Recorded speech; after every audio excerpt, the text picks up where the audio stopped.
El siguiente programa mixto contiene elementos de lenguaje, salud, sexo y violencia que pueden ser escuchados por niños, niñas y adolescentes sin supervisión de sus madres, padres, representantes o responsables. RCR presenta Por Cuenta Propia, la economía de carne y hueso.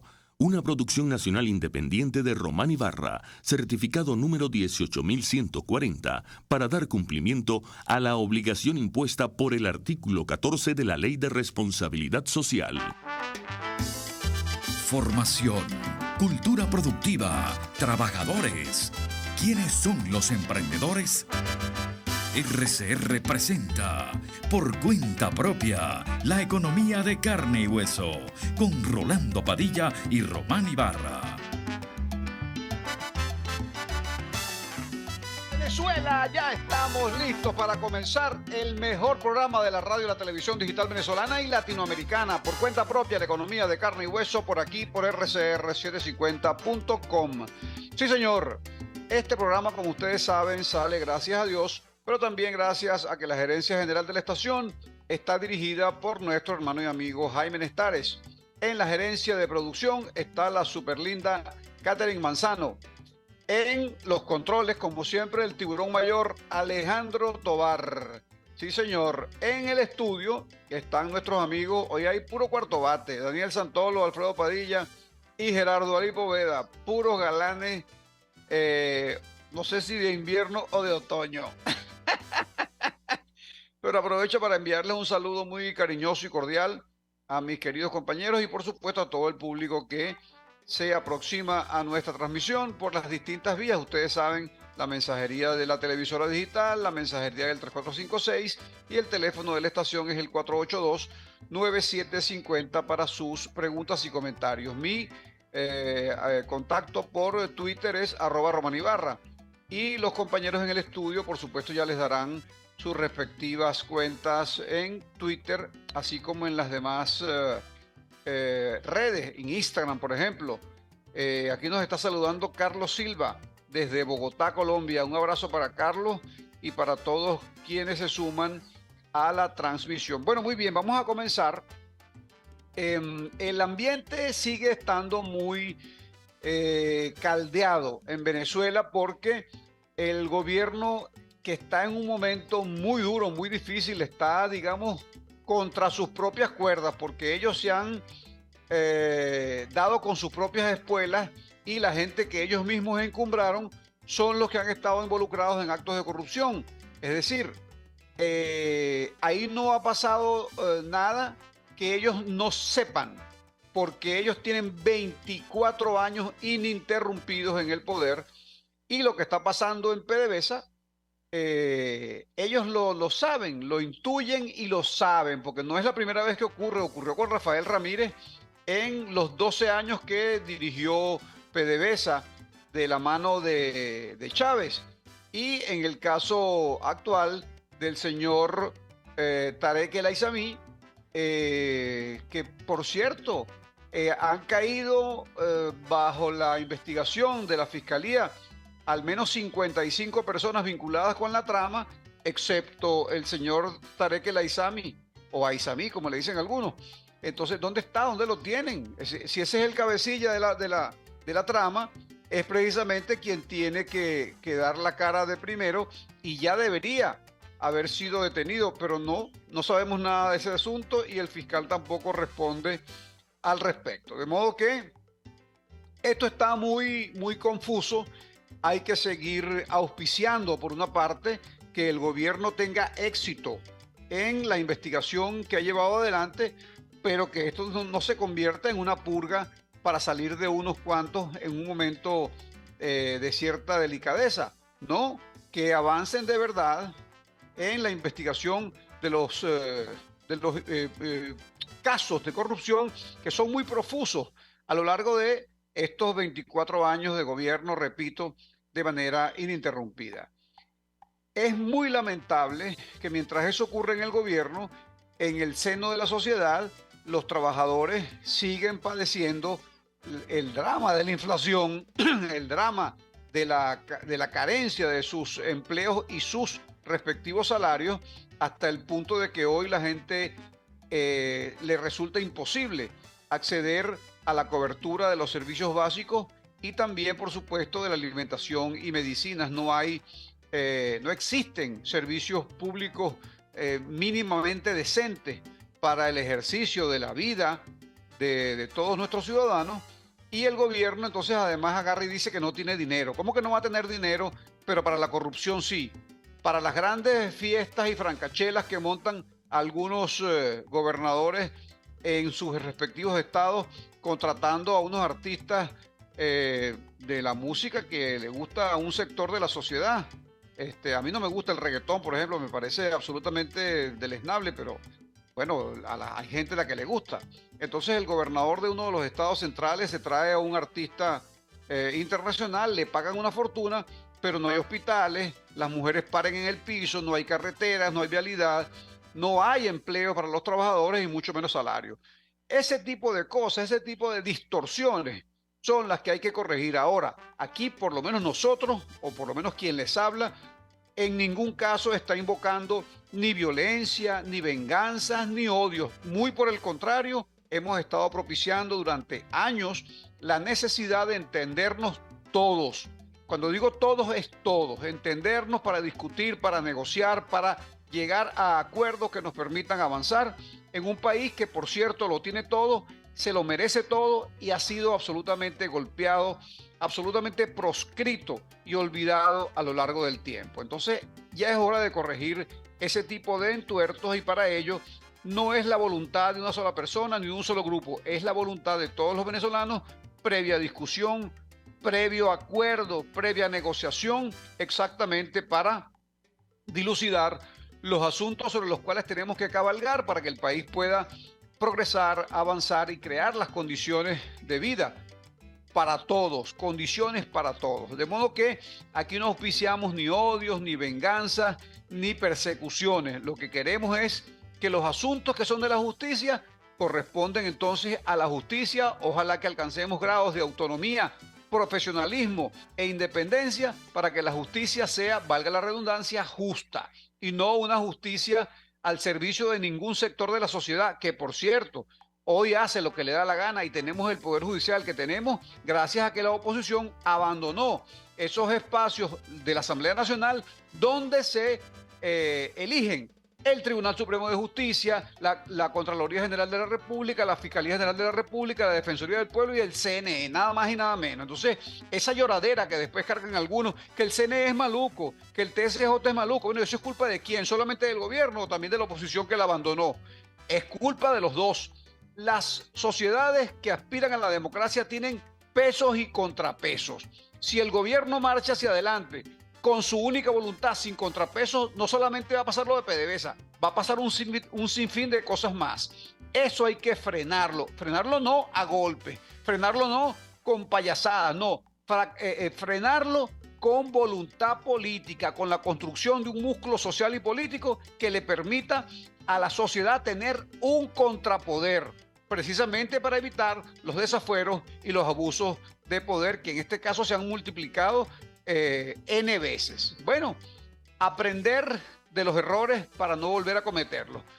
Mi artículo que está circulando habla sobre eso esta semana y se llama Presente y Futuro. Si no hacemos las cosas debidamente, no vamos a tener ni presente y mucho menos futuro. Dios quiera que entre todos podamos conseguir las soluciones consensuadas y no producto de de asambleas tumultuarias o de mayorías circunstanciales para imponer una voluntad contra el resto de la sociedad, más allá de que la acepten o no, la crean o no. Se trata de que las soluciones tienen que partir de la discusión más amplia posible, un programa de gobernabilidad mínimo, y luego busquemos entonces un candidato que nos permita encabezar la transición que el país necesita y que va a ser buena, no solo para la oposición, sino incluso para los sectores que hoy gobiernan y que van a necesitar garantías de coexistencia sin que haya persecuciones indebidas, ni venganzas, ni odio. Se trata entonces, repito, de que los asuntos de la justicia son de la justicia, ojalá que sea cada día más autónoma, más independiente y más profesional, y los asuntos de la política para la política, precisamente para crear, como dijimos hace un rato, las condiciones que el país y toda la ciudadanía necesita.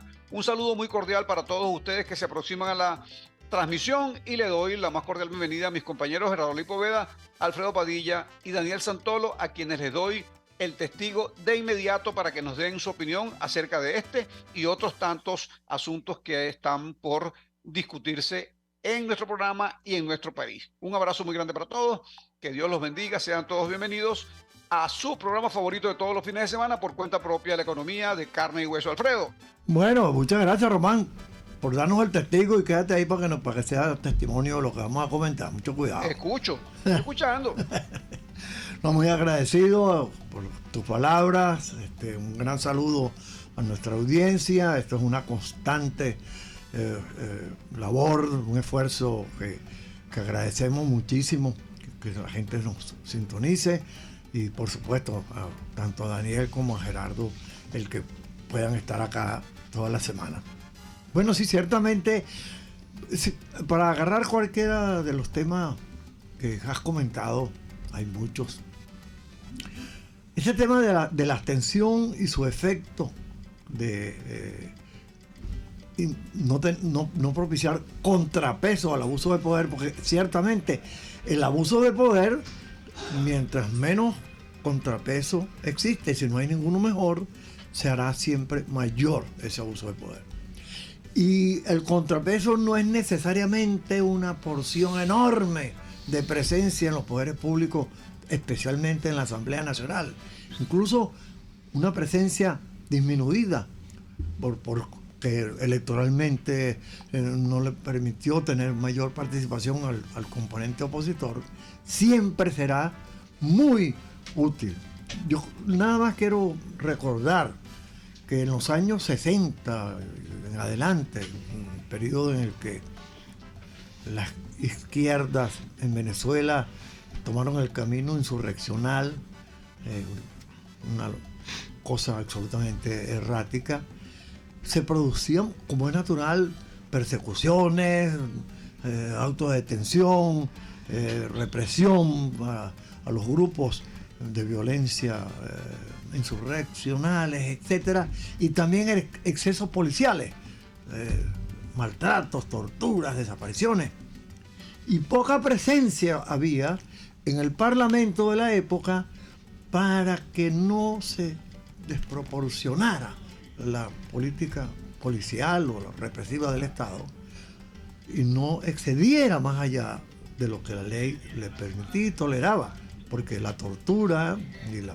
desaparición de prisioneros y la muerte de prisioneros, por mucho que estuviesen involucrados en hechos insurreccionales, no permitía ni autorizaba a las policías al abuso de los derechos humanos.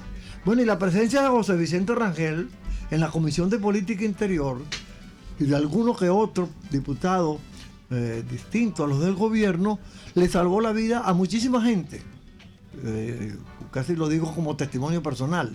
¿Por qué? Porque el enterarse un diputado en la Comisión de Política Interior de la desaparición de unos prisioneros o de las torturas de unos tantos, no es que todo iba a resolverse, pero había una manera de contener la tentación represiva de los policías, de los cuerpos de seguridad, y eso fue así a favor de mucha gente.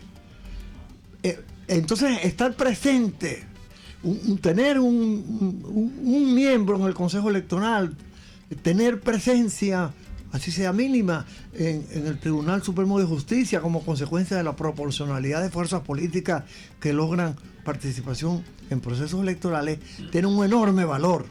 La ausencia del contrapoder es un enorme favor al abuso de poder. Y voy a decir una comparación arbitraria probablemente. En el gobierno interino, dicho así de esta manera como se autocalificó, tampoco hubo contrapeso de poder, porque la hegemonía del gobierno interino estuvo en manos de un factor esencialmente vinculado a un solo partido, o a pocos. Pero contrapeso en el gobierno interino también facilitó el abuso de poder en el manejo de recursos o la no rendición de cuentas, etcétera, etcétera. De manera que la abstención es la peor respuesta que se le puede dar en política a cualquier gobierno. Y en particular un gobierno que tiene la tentación de abusar, mientras más lo deja solo, peores son las consecuencias para los ciudadanos. Mira, una pregunta, Alfredo. ¿Es verdad que, a propósito de eso que tú decías de las persecuciones que hubo en el pasado por razones de índole política, pero que con algún tipo de presencia en el Parlamento lograban de alguna manera disminuirse o en todo caso contrarrestar los abusos de poder? A propósito de ello, ¿es verdad que ustedes contribuyeron a crear la letra de aquella canción que popularizó Daniel Santos que decía, preso estoy cumpliendo mi condena? No, ya eso existía. Ah, perdón, no, pregunto. No, ya eso existía.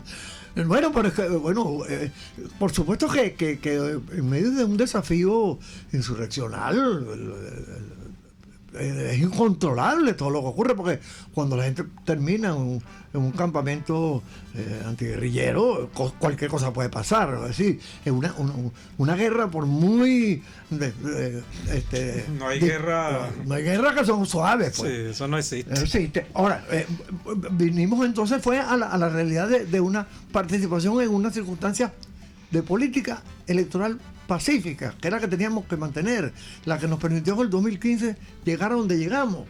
Si tú te mantienes allí con la mayoría parlamentaria que habías alcanzado, el Poder Judicial no sería el mismo, ni el CNE sería el mismo, y la cantidad de gobernaciones y alcaldías no serían las mismas que tuviera el factor opositor.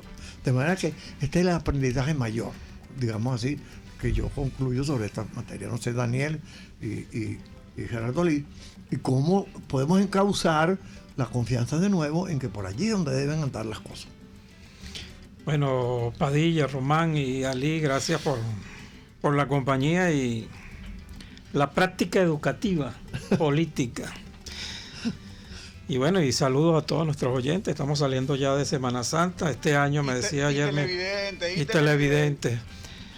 Me decía mi esposa esta mañana, cónchale, esta semana sí pasó rápido. Yo, no, la semana no, el año. Es terrible. Ya vamos casi por la mitad del año. No sé cuál es la carrera, el apuro del tiempo de esto.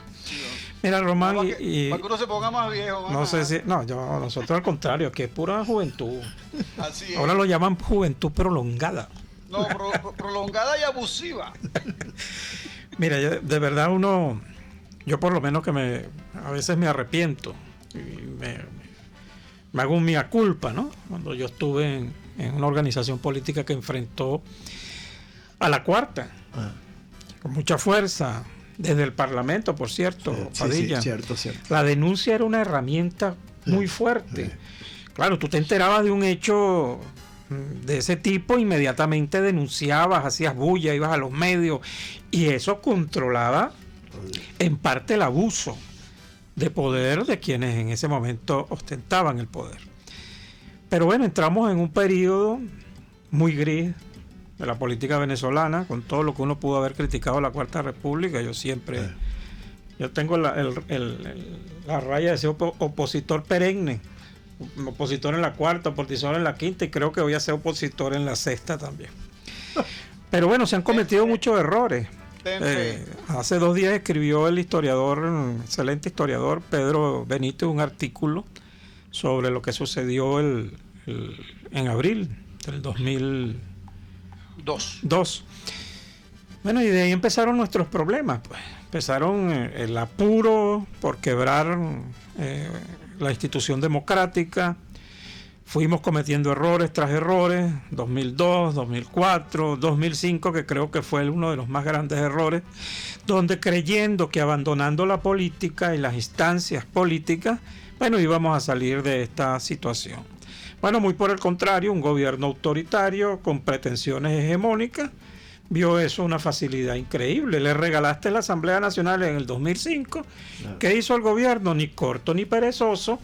Puso un fiscal general complaciente, un defensor complaciente, un Tribunal Supremo de Justicia a su medida, un Consejo Nacional a su medida. Bueno, se tomó todas las instancias de poder. ¿Cómo va a haber contrapeso de poder desde esa forma? Daniel, y un inciso nada más, que en el 2015, cuando ganamos abrumadoramente la Asamblea Nacional, ya todos los que estaban allí pensaban que el trabajo estaba hecho y olvidaron designar un nuevo TCJ, un nuevo CNE, entre otras cosas. Entonces después no había a quién echarle las culpas. No, o sea, y por cierto, ni cuando estaban fuera del poder parlamentario, ni cuando estaban dentro. O sea, un asunto de incompetencia y de perder, digamos, la oportunidad, el tren para hacer las cosas en el momento preciso. Yo creo que perdieron las perspectivas. Bueno, porque todos querían ser candidatos mañana. Sí, todos se creían presidentes. En el 2015 todos se creían presidentes. Entonces, bueno, esa cantidad de errores le entregó en bandeja de plata a las instituciones que deberían ahorita estar del lado de la democracia, de la población. Bueno, están del lado de defensa de un proyecto político. Entonces, para nadie es un secreto de dónde vienen todos los representantes de los poderes públicos. Todos fueron militantes del PSV o del MBR 200. Eso es una realidad política. ¿Lo vamos a esconder? No. ¿Por qué están ahí? Porque este es un gobierno que se aprovecha de eso, pero también por la torpeza de un sector de la oposición que jugó a todo o nada, a ese juego que no nos lleva a nada. Bueno, en el 2015 yo recuerdo, y me perdonan el yoísmo, había que nombrar el nuevo Consejo Nacional Electoral. Yo presenté credenciales a la nueva Asamblea Nacional para que se eligiera. Yo presenté mis credenciales, cualquiera que quiera puede revisar mi currículum en internet. Bueno, para colaborar, Bueno, ¿qué sucedió allí? Que no se pudieron poner de acuerdo. Voluntad Popular, que era quien controlaba la comisión esta para nombrar el nuevo CNE, no pudo ponerse de acuerdo con Primera Justicia para poner dos nombres. Bueno, y eso quedó así. No se nombró el nuevo Consejo Nacional Electoral. Pero eso son cosas que hay que recordar para que la gente vaya viendo que esta tragedia que estamos atravesando, bueno, tiene responsables de lado y lado. ¿Qué nos toca hacer? Lo que tú estás diciendo, Román. Bueno, comenzar de cero, comenzar a construir, a ponernos de acuerdo, una ruta democrática de construcción de mayoría, de un discurso que enamore a la gente, que le diga que sí es posible superar esta tragedia, que sí es posible resolver el problema de la luz, del agua, de la inseguridad, de todo, que sí es posible luchar contra la corrupción. Pero ¿cómo? Tenemos que poner las propuestas sobre la mesa. Porque es muy fácil es denunciar. Yo escucho aquí a unos compañeros en política que parecen son, ¿cómo se llaman estos? Pregoneros de tragedia, pues. No vale, nosotros no podemos seguir pregonando la tragedia. El 99% de los venezolanos sabe qué tragedia está atravesando. Ahora lo que quiere escuchar es cómo lo vamos a sacar de esa tragedia. ¿Cómo vamos a resolver el problema del salario, de las pensiones? ¿Cómo vamos a hacer con PDVSA? De la luz, del agua, de los hospitales, de la vialidad, del empleo, del salario. Bueno, tú decías ahí que aquí se presentan, ahí estaba la Cava, montó un espectáculo gigantesco ahí en Puerto Cabello. Yo me imagino que yo a Puerto Cabello voy y todos los centros de salud deben ser unas tacitas de plata. No, me imagino, porque si hay recursos para hacer espectáculos, fiestas, bonches en la playa y todo eso, deben esos hospitales y esos consultorios populares, los CDI, las cosas de estas, oye, deben ser una maravilla todas. Y las escuelas, todas deben tener comedor, desayuno para los niños. Yo me imagino que Carabobo debe ser una cosa extraordinaria en todo el país. Pero si no es así, yo te digo, aquí eso debería ser penalizado. El fiscal general de la República, el Contralor General de la República, debería estar fiscalizando eso. Yo denuncié al gobernador de Vargas, ¿vale?, que le regaló un carro a la reina de belleza de Carnaval. Le regaló un carro. Yo le pregunté al gobernador, estoy esperando respuesta del gobernador, del Contralor, del fiscal. ¿Quién pagó ese carro? ¿Lo pagué yo con mis impuestos o lo pagó el gobernador de su bolsillo? Entonces son cosas que son inaceptables. Pero, como tú bien lo dices, los poderes públicos están en manos de cómplices, de no investigar, de militantes del partido. Ahorita hay, bien bueno, una lucha contra la corrupción. Esto es un país que necesita una purga, pero seria, con fiscales, jueces serios. En Italia recuerdo yo cuando se luchó contra la mafia, se crearon los jueces sin rostro para poder luchar contra la mafia, para poder enfrentar. Aquí quieren poner jueces, pero sin rastro. O sea, entonces, bueno, todo eso es un problema tan grave que la única manera de solucionarlo es poniéndonos de acuerdo, Román, como tú dices. Así es. Llegando a así un gran acuerdo nacional y sentarnos en una mesa y decir, mira, en 5, 10, 15, 20, 25 años, esto es lo que hay que hacer para que este país salga de abajo. Eso lo hicieron. Para los incrédulos, Daniel, y para los incrédulos, hay que recordar que han funcionado pactos de gobernabilidad muy inteligentes en el pasado. En el caso nuestro, el pacto de Punto Fijo. En el caso de España, el pacto de la Moncloa. En el caso de Sudáfrica, el pacto que hicieron Mandela y las fuerzas blancas minoritarias representadas por los holandeses para darle sentido de unidad al país. Centroamérica. Centroamérica. Claro. Una cosa que fue un desastre y terminaron en una mesa de negociación después de más de 200.000 muertos. El plan de Contadora dirigido en buena medida o estimulado en buena medida por el presidente Luis Herrera Campillo. Yo celebro ahorita que el presidente Petro esté convocando en una reunión para tratar de sentarnos en una misma mesa. Ya, por cierto, donde va a estar presente el secretario de Estado de los Estados Unidos. Jim Story, el jefe de un Blinken, perdón. El embajador de Blinken, el secretario John de Story también va a estar, que bueno, son los jefes de un sector de la oposición venezolana. Ellos van a ir a hablar por un sector de la oposición. Bien bueno, porque ellos son los que tienen la llave para medio resolver este problema. Entonces, bueno, vamos a facilitar ese diálogo, vamos a acompañarlo, y yo soy lo que le digo al gobierno, el más interesado debería ser el gobierno en resolver los problemas del país. El gobierno tiene más de 80% de rechazo. En este momento está contra las cuerdas por su propia estupidez. Todo. Por eso, entonces, o en este momento, si nosotros no cometemos los mismos errores del pasado, la oposición en general, podemos tener un triunfo en el 2024. Pero con inteligencia, sin sectarismo, buscando a los mejores, sin exclusiones. Aquí todos hacemos faltas, unos más, otros menos. Pero bueno, esa es la ruta, Román. Yo te acompaño en eso. Aquí hace falta Poveda y la opinión de Poveda. Yo creo que tú... Entonces aquí vamos. Ajá, ahora Gerardo. No, vale, calma. Hola, Román. No, casi nada que agregar. Yo comparto todos los criterios que se han expresado. No, yo veo una cosa muy positiva, es que digamos, diferentes actores de la oposición, sean de partidos, o sean independientes, o sean intelectuales, ha comenzado un proceso de revisión a sí misma, de examen de la historia reciente, porque este era un tema o una visión, digamos, que todos obviaban. El liderazgo político nunca se pasó, el liderazgo político activo, digamos, el que hemos conocido en estos últimos 20 años de la oposición, nunca se planteó revisar sus propios actos, revisar esa historia reciente y ver, pues, juzgar su actuación a partir de un examen y una especie de emisión de juicio sobre cómo se ha actuado, ¿no?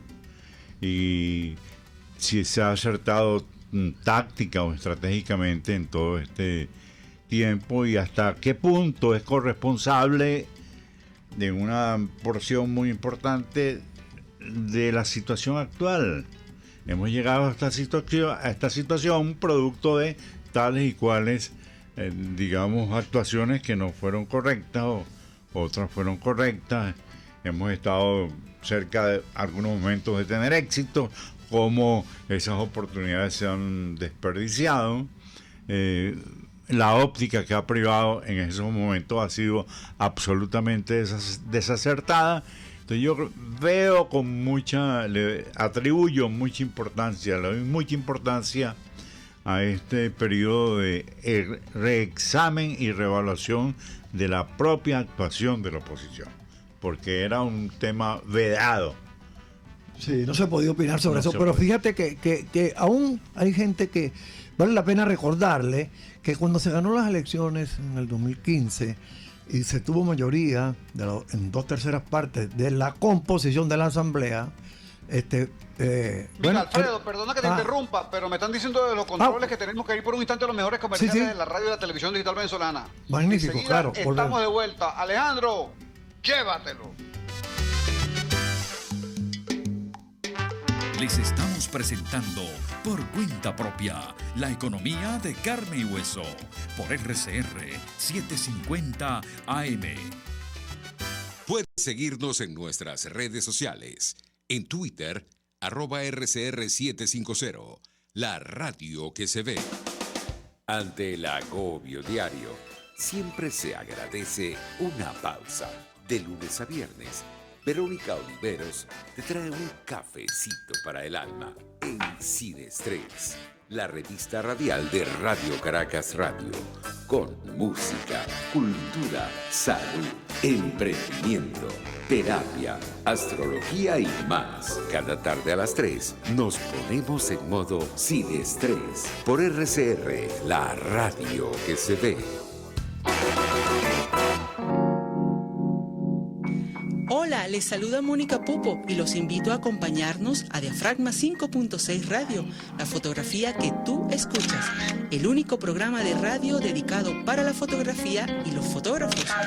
Diafragma 5.6 Radio, todos los sábados a las 11 de la mañana, por RCR, la radio que se ve. Queridos astroyentes, nuestro programa Guía Astrológica ha cambiado de horario. Todos los sábados de 2 a 3 de la tarde, Guía Astrológica. Solo por RCR y RCR.tv, la radio que se ve. RCR 750 AM, porque lo bueno une. Todo lo que debe saber un emprendedor en Por Cuenta Propia, la economía de carne y hueso. Bueno, regresamos a nuestro programa Por Cuenta Propia. Hacíamos un redondeo pues de algunas de las cosas que Gerardo Alipo Veda estimaba como revisión autocrítica, sin que se digan esos términos a lo mejor, ¿no? Pero en los hechos prácticos políticos hay una actuación de los factores de oposición ya cada vez más creciente, digamos así, en que las rutas equivocadas tienen que ser corregidas y se retorna a la ruta electoral con un montón de dificultades, por supuesto, para tener éxito también, pero es la ruta, no hay otra. Yo quería decir que esa ruta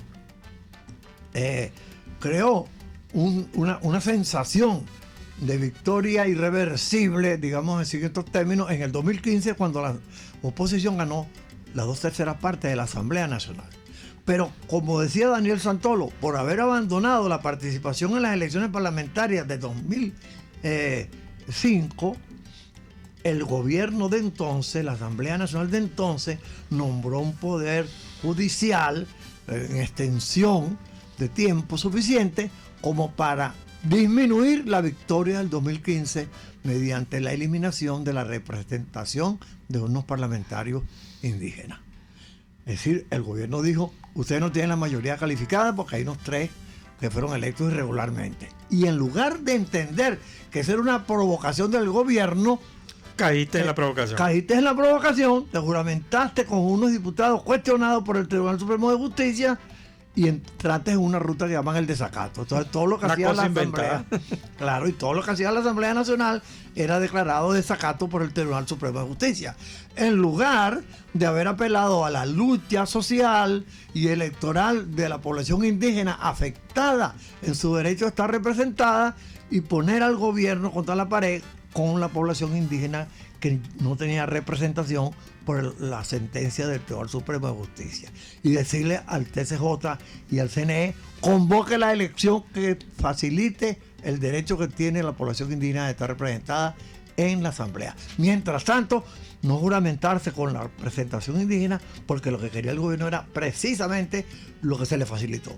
Y luego, la oferta de que el gobierno salía en 6 meses. Eso generó una sensación de victoria inmediata. Así se tradujo para la población y entonces comenzó un proceso de nuevo de errores de inmediatismo, que por cierto tuvieron un antecedente muy cercano en el 2014, encabezado por María Corina Machado, Ledesma y Leopoldo López, que afortunadamente en el 2014 se salvó ese intento de alzamiento inútil y se reencauzó para las elecciones del 2015 con la conducción acertada de Ramón Guillermo Veredo y de Chugo Torrealba. Haber seguido por esa ruta nos había liberado ya de esta situación que tenemos y tuviéramos un gobierno, unas instituciones reconstruidas, etcétera, etcétera. De manera que los errores cometidos en la oposición nos trajeron a donde estamos. El gobierno tiene la intención de lo que quiera tener con su concepto de conducir el poder a su manera, pero la oposición facilitó muchísimo las cosas. Ahora, dice Gerardo, estamos volviendo al redil de la sensatez, pero estamos en medio de una modalidad de aproximación opositora que, bueno, yo particularmente me temo porque la confrontación intraopositora no nos facilite generar una sensación de fe en las elecciones del 2024 y nos distanciemos cada vez más unos de otros. Entonces hay que superar esa manera de confrontarse en la oposición y por el contrario, armar la mayor cantidad de acuerdos posible y retomando lo que decía Daniel, cuál es la oferta de país que queremos construir para que el venezolano diga, me gusta esa oferta. Bueno, en este momento tenemos una realidad. En primarias serán el 22 de octubre, creo, ¿no? 24, creo que. Pronto se cierra la inscripción de candidatos. Está en activa campaña Benjamín Roseo, María Corina Machado, Prosperi, Capriles. Bueno, surgió la representación de Tamara de la LGTBI, ¿no? Del movimiento LGTBI. Sí, hay muchísimo. Bueno, Manuel Isidro Molina. Tamara Adrián se llama la compañera. Tamara Adrián. Manuel Isidro Molina. Manuel Isidro. Muchísimo. Manuel Isidro no va para las primarias. El lápiz tiene su candidato también. De manera que. Antonio Carri. Hay como demasiadas cosas.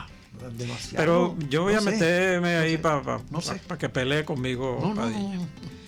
Yo veo que las primarias, lamentablemente, va hacia cometer los mismos errores del pasado. Posible. Primero, ¿por qué? Esa discusión si es con CNE o CNE, eso no tiene ningún sentido. Las elecciones presidenciales 2024 van a ser con el Consejo Nacional Electoral que está allí. O si lo cambian, va a ser ese. 2. Pedir el voto manual. Por favor, ¿vale? Eso no cabe en ninguna cabeza en sentido común. Nosotros luchamos contra el voto manual porque ese era un voto que se perdía, las trampas, el acta matavoto. Sí. El sistema automatizado del voto ha ayudado mucho, por cierto, a la oposición a ganar.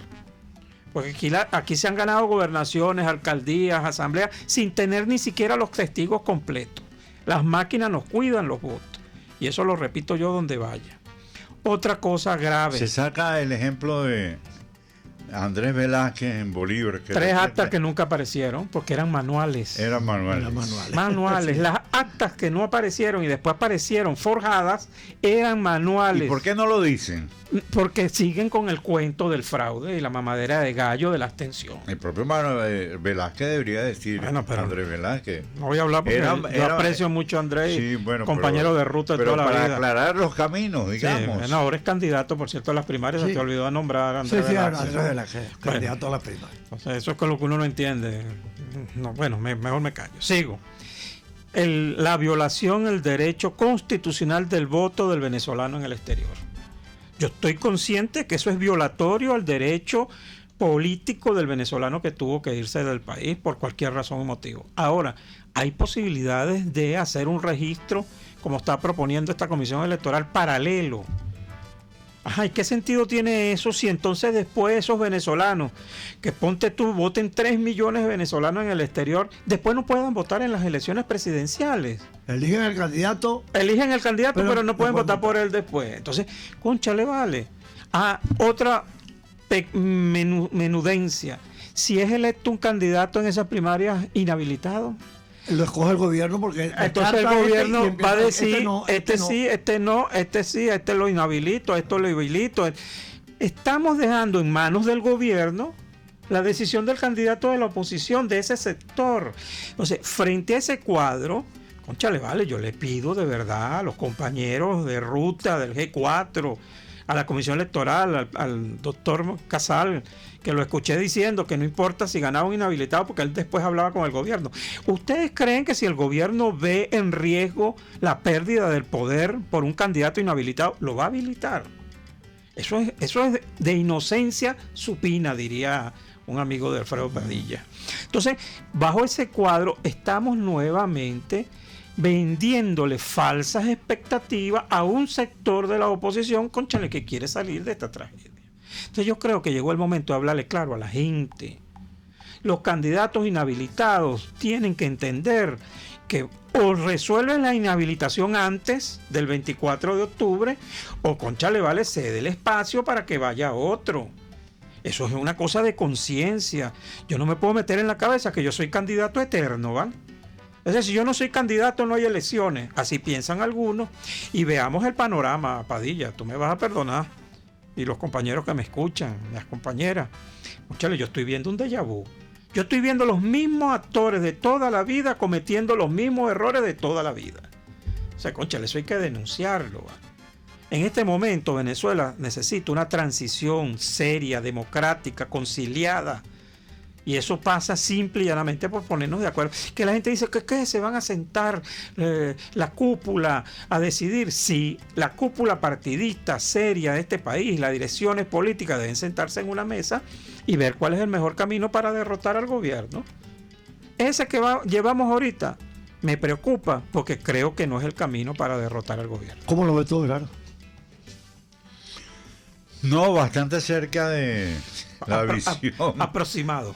Sí, de Santoro. Yo creo que, mira, estamos sufriendo las consecuencias de la falta de un liderazgo político. Un país con liderazgo político es un país envidiable. Un país que no tiene liderazgo político claro va a la deriva y generalmente, digamos, a un destino poco deseado. Ya hemos experimentado en carne propia las consecuencias de un liderazgo político fanatizado,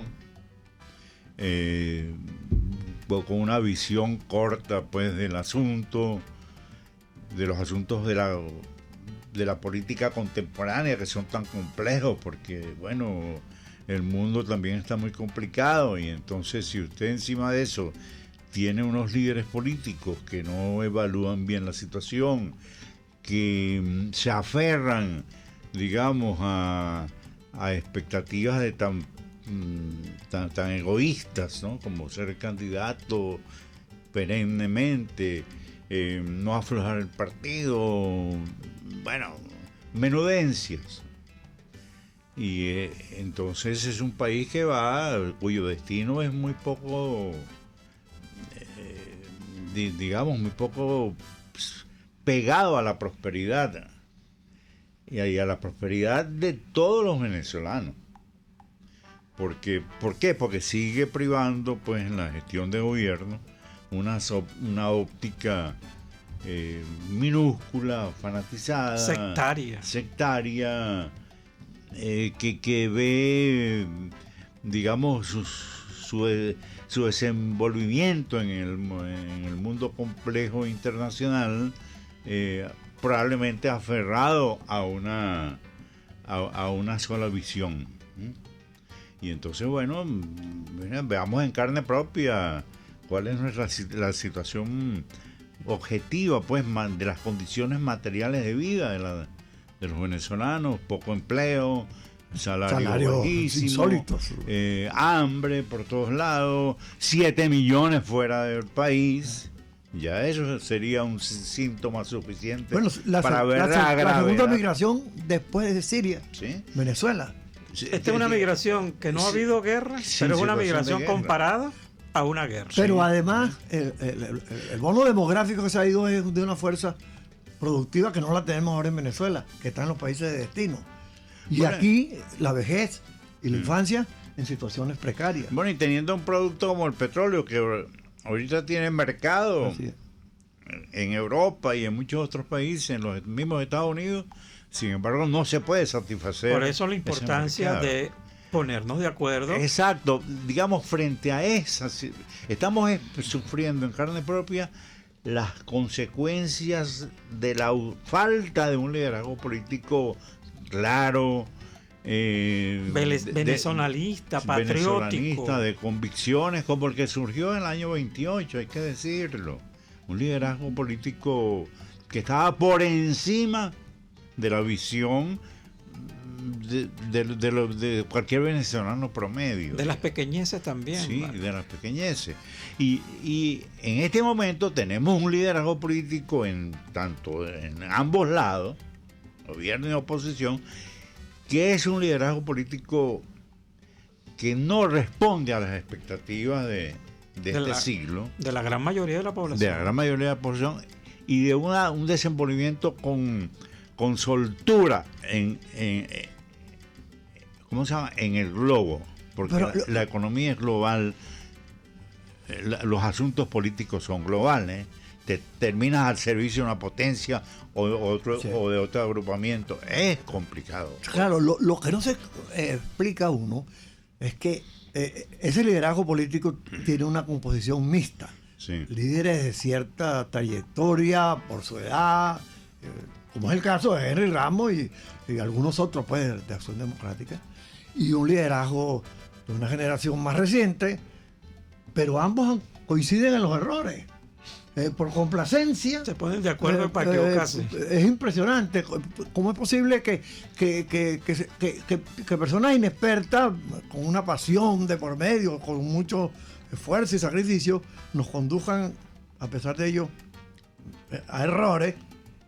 Y gente que sabe dónde está el error se haga la vista gorda o sencillamente sucumba a la tentación del apasionamiento, del inmediatismo, de aquí estamos, y el gobierno no es un gobiernito y Maduro no sirve para nada. Esas La cosas, descalificación. esas cosas no sirven para construir una ruta consistente de recuperación del Mira, país. Padilla, aquí los internautas, ¿qué se llama esto? Sí. Los que participan por Sí. vía... Aquí hay dos compañeros que creo que hay que darle respuesta. Sí. Uno de ellos es Nelson Peña, que nos está escuchando. Le dice, bueno, que el gobierno todos los días, Diosdado, dice que no va a entregar. Bueno, esa es la función. Es provocación, hermano. Esa es la función del gobierno. Claro. Lo que hizo Nicolás ayer, antier, dijo que bueno, a lo mejor las elecciones son este año. Claro. Es provocación. Ellos saben que si este pueblo decide a cambiar, eso no lo va a detener nadie. Y otra cosa que dice aquí un amigo José Luis Petit, habla una transición con quienes son bandidos. Bueno, sí, las transiciones son así. En Chile tuvieron que hablar con la peor dictadura del continente americano, donde el número de muertos por parte de la dictadura, nadie todavía sabe cuántos fueron. Y tuvieron que sentar a Pinochet como senador vitalicio y jefe de la Fuerza Armada por un montón de tiempo. Oye, amigo, así son Después las de haber transiciones. sido derrotado. Después de haber sido derrotado electoralmente, no hubo golpe. Bueno, para no ir muy lejos, en Venezuela, después de haber sido derrotado electoralmente en unas elecciones mañidas y impuestas a su manera por Pérez Jiménez, la oposición que emergió a la caída de Pérez Jiménez transitó con 5 generales en la Junta de Gobierno. Sí, señor. Primero fueron 5 generales los que gobernaron, generales que venían del perejimenismo, todos, incluyendo Larrazábal, que fue el presidente de la Junta. Entonces, en las transiciones han existido aquí, no solamente Tienes que buscar ejemplos afuera. en Chile. Entonces, si tú Y tienes Gómez. etcétera, cómo hizo esa generación para entenderse con Eleazar López Contreras y con Medina, que eran de los mandos militares de Gómez, para llegar al gobierno del 45 y luego a las elecciones que permitieron a Gallego ser presidente de la República.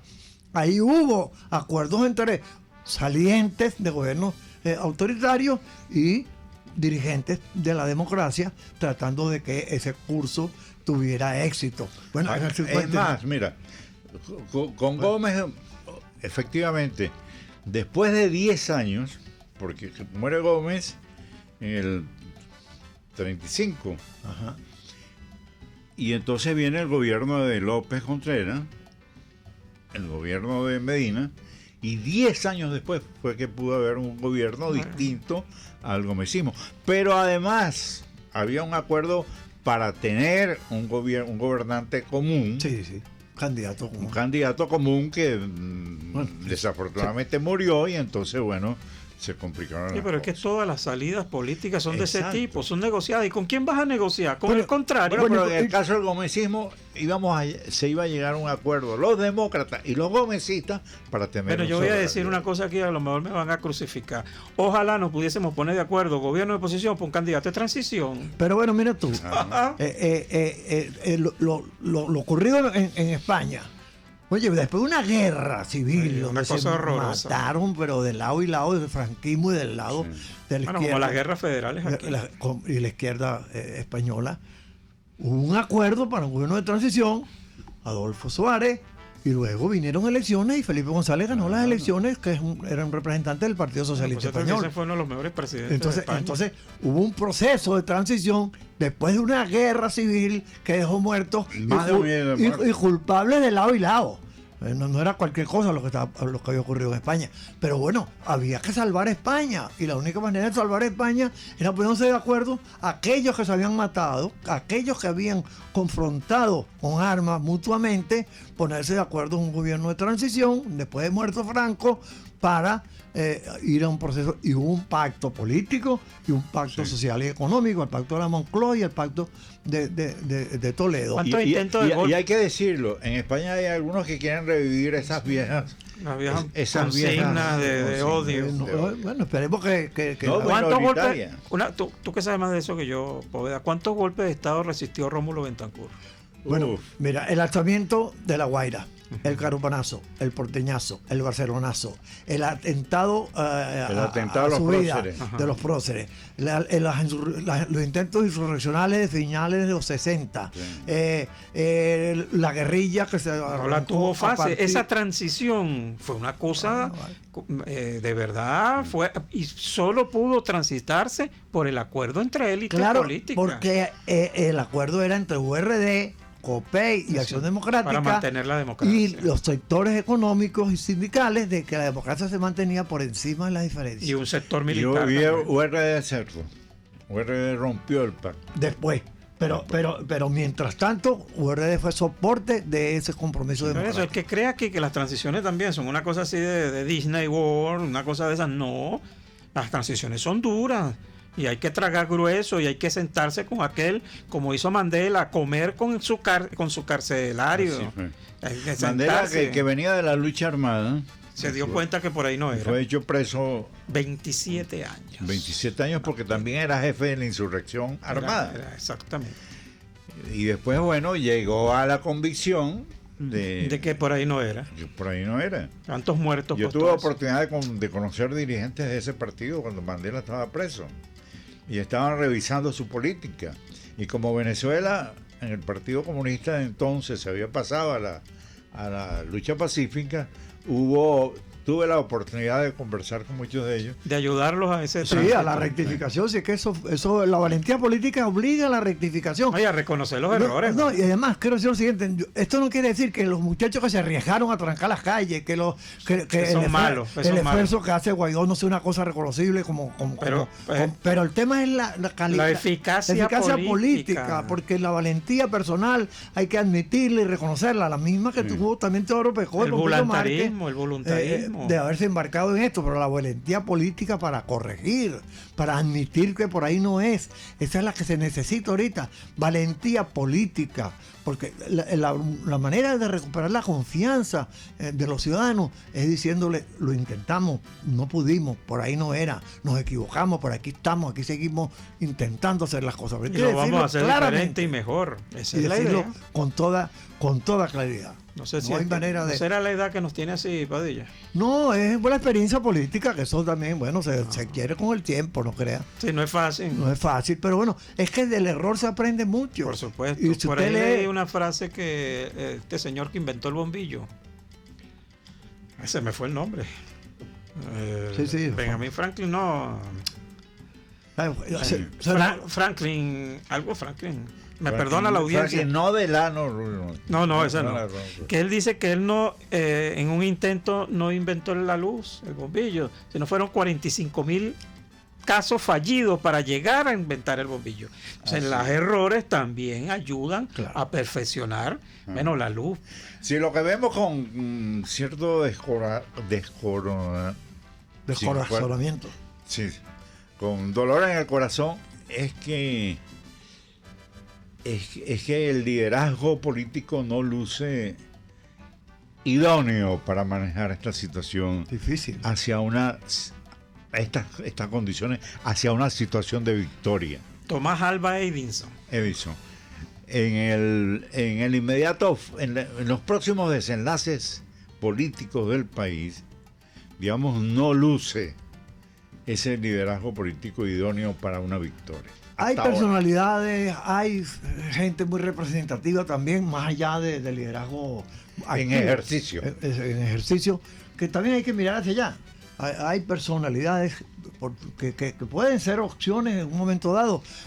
Yo no Aquí nos están interpelando, que qué opinamos del Benjamín Rauseo. Bueno, Benjamín Rauseo tiene derecho a ser candidato y es candidato. Ahora, veremos. Él está participando en las primarias.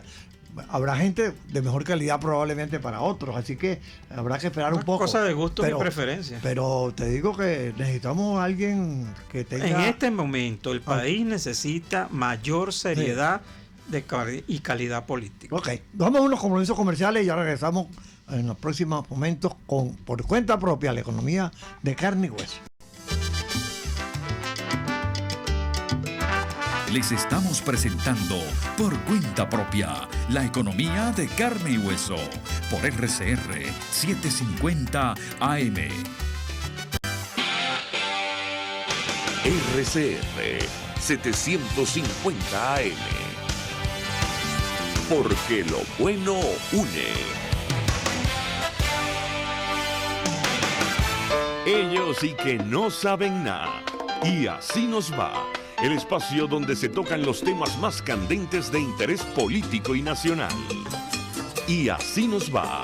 En este programa, la picardía y el humor inteligente son los protagonistas. Pura cabilla.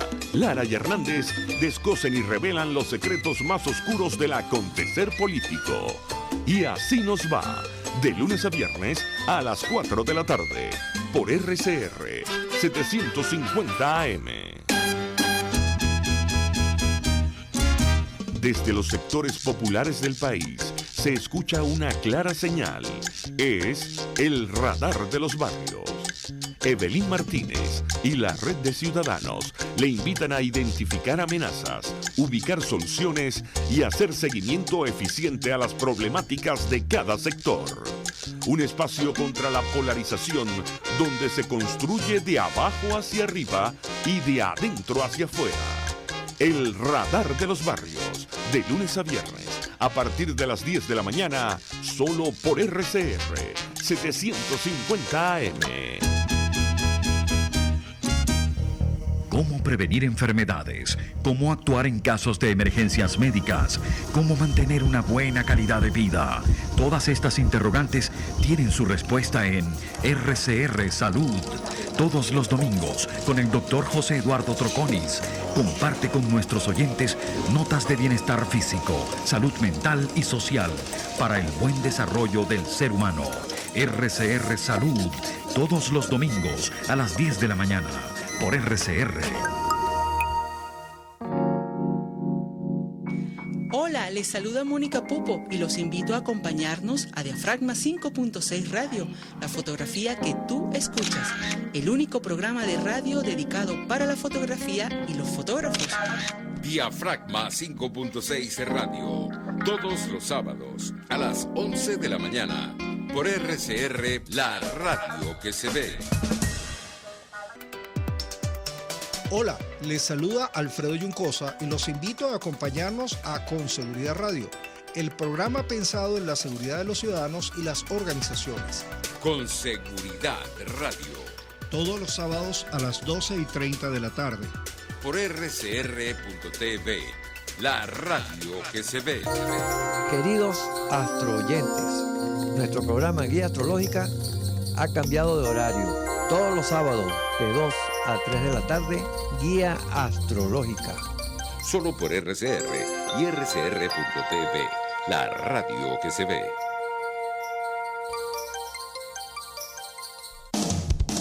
RCR 750 AM, porque lo bueno une. Les estamos presentando Por Cuenta Propia, la economía de carne y hueso, por RCR 750 AM. Bueno, señores, estamos de nuevo aquí en Por Cuenta Propia, la economía de carne y hueso. Tenemos la presencia de dos invitados de mucho interés para el tema y de mucha calidad profesional de lo que queremos tratar con ellos. El doctor Emilio Vázquez, que tiene una gran experiencia en servicios médicos en instituciones del Estado, y el doctor Eloy González. El doctor Eloy González es urólogo general con especialidad infantil, cirujano general, tiene un currículum enormemente extendido, cirujano infantil, sí. Profesor universitario de la UCB, médico, asesor y auditor de compañías de seguros desde 1980 hasta los momentos. Imagínense, asesor de compañías de seguros en esta materia. Actualmente ejerce sus consultas privadas y en algún momento nos va a hablar de una propuesta de atención solidaria en materia de salud. Nosotros hemos invitado a los dos amigos a que ambos nos comenten para nuestra audiencia cómo está el sistema de salud en Venezuela.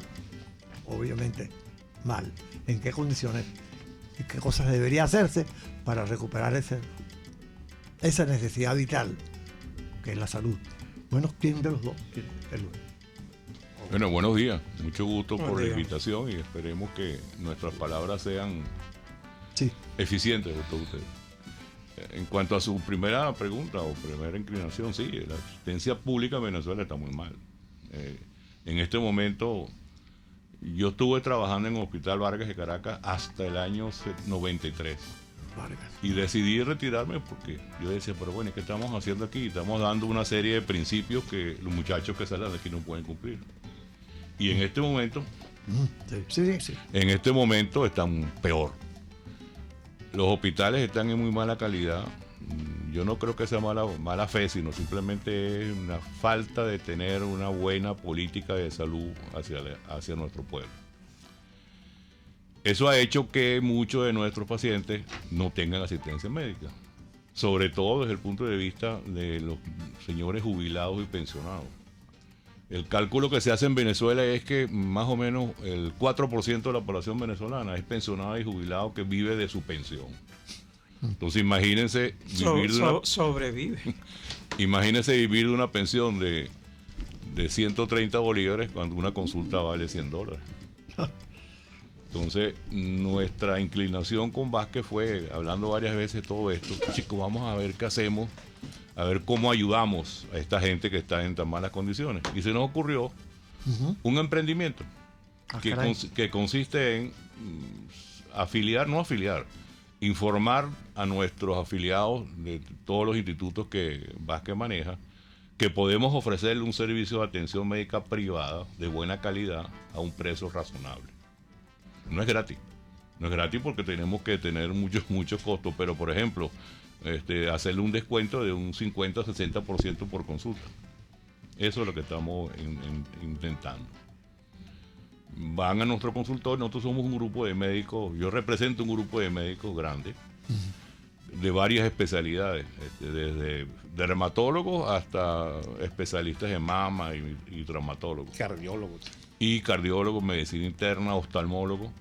Y hemos hablado y a todos les ha parecido muy buena la idea. Nosotros no vamos a resolver el problema de salud pública del país, pero vamos a ponerle un granito de algo que los podamos ayudar. Y Emilio, cuéntanos cuáles son esas organizaciones o asociaciones o núcleos. Bueno, buenos días y muchas gracias, Ali y a Padilla. Bueno, sí, yo soy jubilado del CNE y yo voy mucho a nuestras instalaciones y yo veo el deterioro que están sufriendo esas personas mis compañeros pues jubilados, los tipos que generalmente tienen problemas de salud y ellos siempre me dicen de que su problema es urología. Su problema es lo que se llama prostatitis, infecciones urinarias. Y entonces, eso me dio mucha lástima verlos así, porque ya los veo desmejorados y los veo ya que cuando van a buscar una bolsa de comida ya ni pueden con esa bolsa. Entonces yo soy muy amigo del doctor Eloy y le dije, doctor, vamos a hacer este emprendimiento. Y él con sus amigos, sus colegas, quedamos de acuerdo. Y entonces aprovecho esta oportunidad para decirle a nuestros queridos jubilados del CNE que ya en la página de Facebook yo monté una invitación para este emprendimiento que estamos haciendo. Y que pensamos ¿Cuál es la hacer. dirección de tu página? EmilioVázquez@hotmail.com. EmilioVázquez@hotmail.com. Para los interesados. Para los interesados. Entendí que no se limita a los trabajadores del CNE, que No, es posible. Todos los jubilados o pensionados que están en la situación que estamos hablando. De cualquier institución. De cualquier institución, el CNE, incluso el Ministerio de Salud, claro, varios institutos. Donde hay un pensionado y jubilado que no tenga atención médica, nosotros tratamos de darle un buen servicio. Ajá, pero habrá que construir de alguna manera una red de vínculos con las asociaciones jubiladas. Sí, cómo no. Claro, eso se encarga Sí, Emilio. yo me encargo, ya las Bueno, tenemos. háblanos de esa parte, porque hablando del mercado, Sí. esa palabra es un poco chocante para hablar de salud, pero es un Sí. mercado, ¿verdad? Ese mercado tiene organizaciones propias para sus cosas, ¿no? Porque existe una Federación Nacional de Jubilados y Pensionados que agrupa muchísimas asociaciones en el país. ¿Cómo podrían? Es decir, se trata de eso, ¿no? Claro, sí, generalmente yo hablo con los presidentes de esas asociaciones. Ajá. Y yo les explico cuál es nuestro emprendimiento, ellos me dan sus páginas, ¿verdad? Yo les mando toda la información y ellos pues se comunican con el doctor Eloy. Así lo estamos manejando, porque esto es nuevo. Sí, sí. Esto estamos arrancando ya y gracias a Ali y a ustedes que nos dieron esta oportunidad para hacernos pues, para hacer lo que crezca, pues, porque vemos que la salud en Venezuela está muy mal, está por eso. Bueno, sí, Emilio, somos colegas jubilados del CNE y Daniel Santoro también, Es mi pasante. que es otro animador de este programa. Sí, Y Padilla muy allegado. Sufrientes de... De la condición de jubilado. Bueno, no, yo creo que este emprendimiento tiene mucho calado pues, social, y porque en el contexto nacional, como ustedes bien lo saben, y ya lo han explicado, la situación de la salud es terriblemente mal. Precaria, para no ponerle otro Precaria. término. Sí.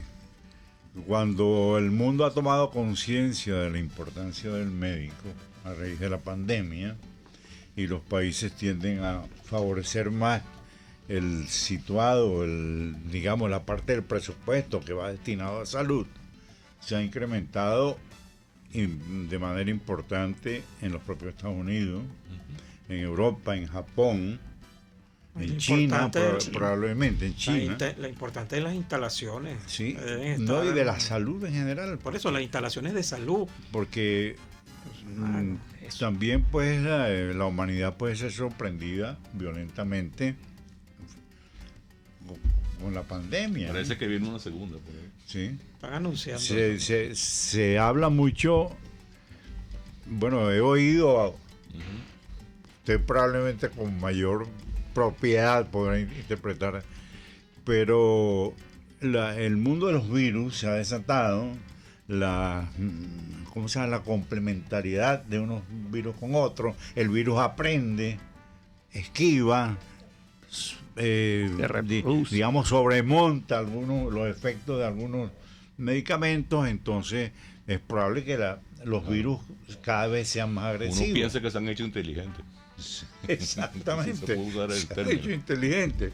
Y entonces el ataque de los virus cada día es probable que sea más fuerte, ¿no? Mira, lo que uno se pregunta a veces es, si tú eres que manejas cualquier estado, no el venezolano, cualquiera, ¿Cuál es la mejor manera de tú mantener tu estado en buenas condiciones? Teniendo tu personal que te labora bien.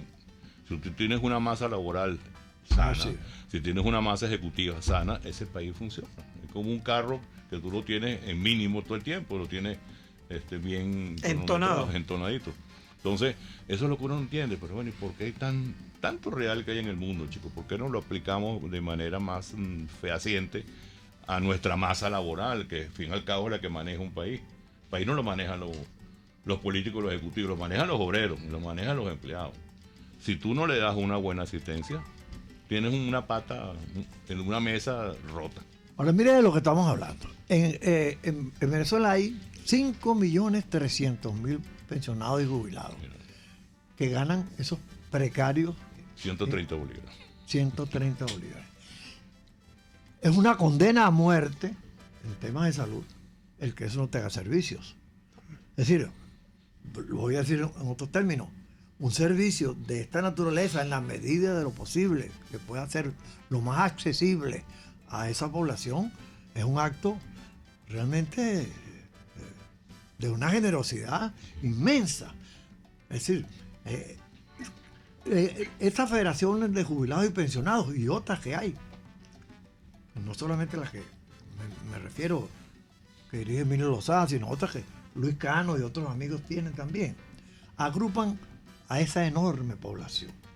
Entonces la relación con ellos es clave, porque ellos mismos saben los padecimientos que sus compañeros tienen, así como tú pudiste presenciarlo Emilio. En vivo, pues, porque vas allí y ves a tu gente, ellos también.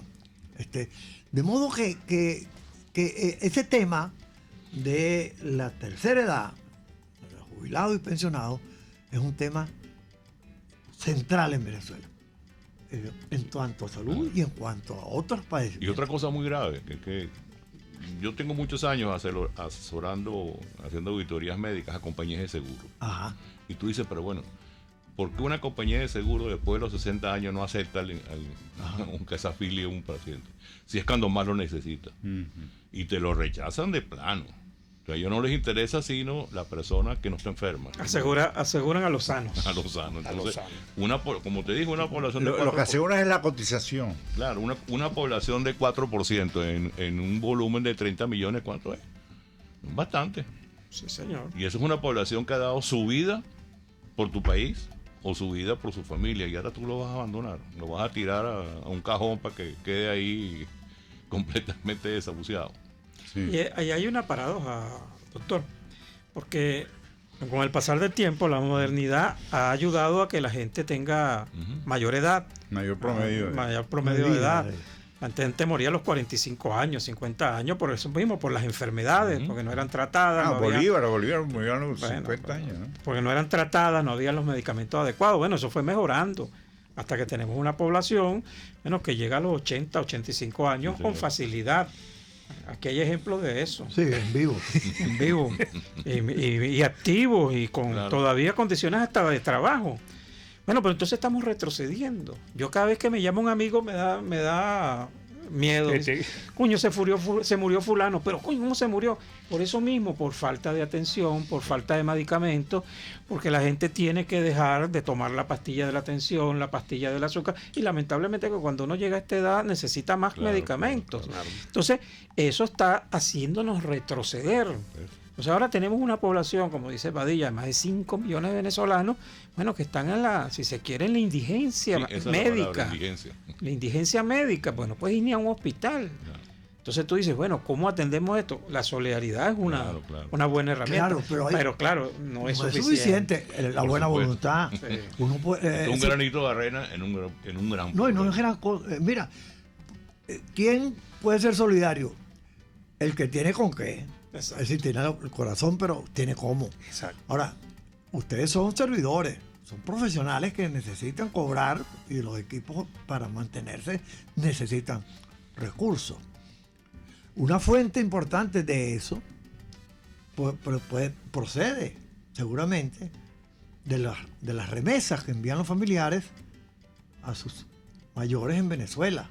Entonces hay una necesidad muy importante es que la diáspora emprendedora venezolana en el país de destino mejore consecutivamente su capacidad productiva para que pueda soportar y ayudar a la población envejecida que está aquí. Entonces, en esa materia también el país tiene que dar un giro, porque aquí se habla de los migrantes como un recurso electoral, que votan, tienen el derecho a votar, etcétera. Pero tú no oyes a los políticos hablar, oye, los migrantes deben ser lo mejor tratado posible, que sean lo más productivos para que los que están aquí sean menos pobres. Y eso formaría parte de un enlace importante también. Y date cuenta que tú te pones a hablar. Te voy a poner un ejemplo. Nosotros antes operábamos a través de la cobertura que le daba la compañía de seguro al cliente o al paciente. Ahora ya no se lo están dando. Entonces, los casos que estamos nosotros operando son de gente que tiene familiares afuera y le mandan dólares para que ellos puedan cubrir el costo, pagando de contado, porque no hay manera de que les aprueben otra cosa. Pero eso se está acabando también, porque afuera hay mucha crisis. En Estados Unidos, en España, en Europa, la cosa no está tan buena como estaba hace 5 o 6 años. Y tú ves que ya están restringiendo mucho el aporte a sus familiares aquí. Entonces eso también te agrava el problema. Eso empeora. Sí.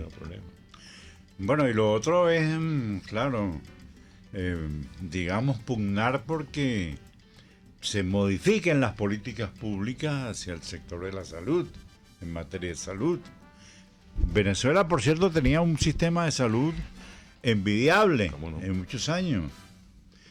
Por aquel modelo de hospitales donde se atendía gratuitamente en la sala general y después había servicios semiprivados y privados. Y los hospitales tenían ingresos, incluso las pólizas de seguro pagaban a los hospitales, ¿no? Y entonces usted encontraba que los hospitales centrales de la mayoría de las ciudades del país eran centros donde incluso había exceso de camas, había un excedente de camas.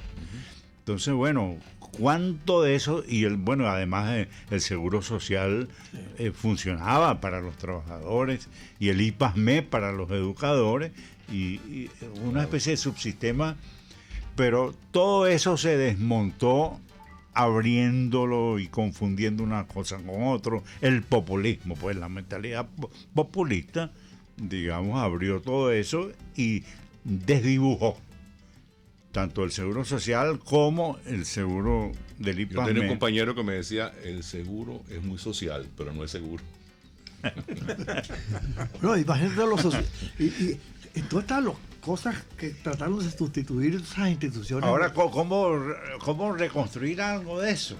Esa parte es importantísima, que nuestros oyentes también lo escuchen, porque estamos escuchando la parte de la atención, las dificultades, las limitaciones para costearlo, cómo se pueden aliviar al máximo. El tema también está, porque hay un debate en el país sobre todos los temas que afectan a los ciudadanos. De acuerdo con la experiencia de ustedes, ¿cómo se podría volver a tener un sistema satisfactorio? Medianamente eficiente. Yo creo que el problema grave está en que seguimos en que Estado es cuálido, Estado no es... No, chicos, eso no es así. Nosotros somos venezolanos. Ahí está. Y como venezolanos debemos tener una conciencia de que por muy diferente que sea su pensamiento del mío, nosotros no somos enemigos. Claro. Nosotros no estamos en una guerra. Y entonces, si esa guerra va a terminar con que tengamos que tener más deteriorados los hospitales, te voy a poner un ejemplo. Cuando yo era muy joven, cuando me decía el Gabo, cuando yo era soltero indocumentado, en los hospitales tú le decías a la gente, mire, su caso es tan difícil que el único que puede hacer es que lo veamos en hospitales. Ahora no. Ahora tú le dices, mira, no se le ocurre el hospital. Es verdad que antes era así. Antes los médicos te referían a los hospitales, a los grandes hospitales, porque ahí es donde tenían las mejores condiciones de atención. Ahora te dicen, bueno, yo gracias a Dios no he necesitado ir a un hospital, ¿no? Yo hablo a veces con Pablo Zambrano, el compañero, le digo, mira, verdad, dime, ¿cómo están los hospitales? Yo tengo un accidente y puedo ir, me atenderán. Uno no tiene seguro. Claro. El seguro de nosotros, el CNE, eso es una risa. Sí, eso es una burla. Eso es una burla. Yo soy profesor de la Universidad Central, bueno, el seguro ahí es otra risa, otra burla. Claro, hacen lo que pueden para tratar de ayudar, pero no son suficientes. Entonces yo le digo al Pablo, pero de verdad, mira, si a mí me pasa algo, Dios no lo quiera, yo puedo ir a un hospital y si me queda viendo y se le aguan los ojos. Porque no hay cómo asistir. No hay... Yo trabajé en el Hospital Vargas hasta el año 93, que tiré la toalla por lo que estábamos hablando. Cuando yo dejé el Hospital Vargas, yo era jefe del servicio de urología del Hospital Vargas y era jefe del departamento quirúrgico. Y el hospital yo lo abandoné como una tacita de plata. Hace 2 o 3 años, mi cuñado, el mayor de mis cuñados, lo atropelló una moto en Chacaíto y lo llevaron al Vargas. Bueno, yo fui a verlo y a mí me dieron ganas de llorar cuando yo entré al hospital. Lo que yo dejé en el 93 y lo que yo vi en el 2014 era para llorar. Digo, ¿cómo es posible que se deteriore una institución como el Hospital Vargas, que tiene 100 años de fundada, que tiene una trayectoria internacional, que como tú dices, yo soy del Vargas, les digo, oye, qué bueno, debe ser muy bueno. Una escuela de... La Universidad Central de Venezuela es aceptada a nivel internacional y tú tienes una equivalencia entre los estudios de medicina de la Universidad Central con la Universidad de Stanford. Imagínese. Entonces, ¿cómo le dices tú ahorita? Mira, yo tengo un problema grave, que en mi país los hospitales no sirven. Sí. Bueno, mis 2 hijos nacieron en el Algodonal, en la maternidad del Algodonal. Eso era mejor que una clínica. Claro. Los pisos brillaban, la jardinería del hospital, eso era una belleza. Bueno, lo que usted dice, ahorita va para allá, entre cloacas, sin agua. Entonces tú dices, cónchale, de verdad que ha sido dejadez. Sí, esa es la palabra. No tiene excusa. Yo no creo que sea una política establecida, sino que no es sea, todo lo contrario. Dejadez, falta de supervisión, de mantenimiento. Bueno, y aparte de eso, los pacientes que van a los hospitales tienen que llegar a las 4 de la mañana, licenciado Padilla, para agarrar un número del 1 al 40. Y llevar todo. Y llevar todo. Usted se va a operar, usted tiene que llevar la bolsa, gasa de esto, todo, porque si no, porque no tiene ninguna oportunidad. Toma y te piden el médico. Y te piden el médico. Ajá. Y el trato de los médicos, porque ponte para allá, salte para acá, para cambiarse las bolsas donde ellos orinan mientras tienen eso. Bueno, 15 días para que le cambien esa bolsa. Entonces agarran infecciones. ¿Bien? La enfermedad va avanzando cada día más y no tienen ninguna posibilidad de nada. Miren, se están muriendo a medio. Viví una experiencia con un paciente mío. En esa edad de los pensionados y jubilados se desarrollan mucho las enfermedades malignas, las enfermedades tipo canceroso. Y él tenía una enfermedad cancerosa. Los tratamientos actuales son muy buenos y te pueden no curar, pero te retardan la enfermedad muchos años. Bueno, el señor se murió porque su tratamiento costaba $30,000 mensuales. $30,000 mensuales. Imposible. Y había que ponerle 8 dosis. Multiplica 30,000 por 8. No, es imposible. ¿Quién tiene eso? ¿Quién tiene eso? Ni vendiendo casa, apartamentos, los hijos, todo. $240,000. Imposible. Hay que sentarse a morir. Sí. Entonces, bueno, la idea de nosotros es tratar de ponerle un granito de arena para tratar de mejorar esta situación a los nuestros. Porque todos somos pensionados, yo también soy.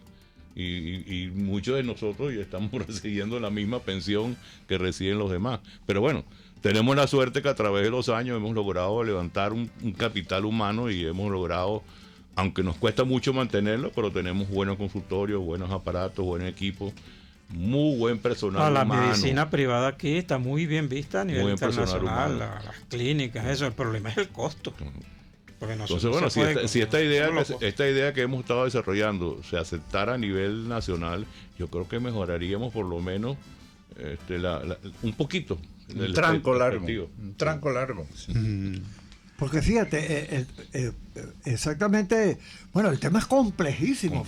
Tiene los recursos profesionales aún en Venezuela, porque la migración también ha sido surtida de profesionales de la medicina y de la salud en proporciones muy altas, ¿verdad?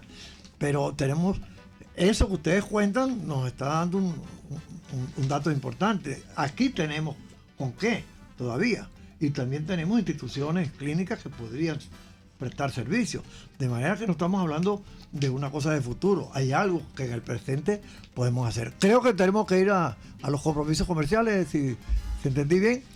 Entonces, vamos a los compromisos comerciales y pronto regresamos aquí por cuenta de la economía de carne y hueso y seguiremos hablando de este importantísimo tema, la salud en Venezuela. Usted escucha Por Cuenta Propia, la economía de carne y hueso, por RCR 750 AM. Puedes seguirnos en nuestras redes sociales. En Twitter, @RCR750, la radio que se ve. RCR 750 AM. Porque lo bueno une.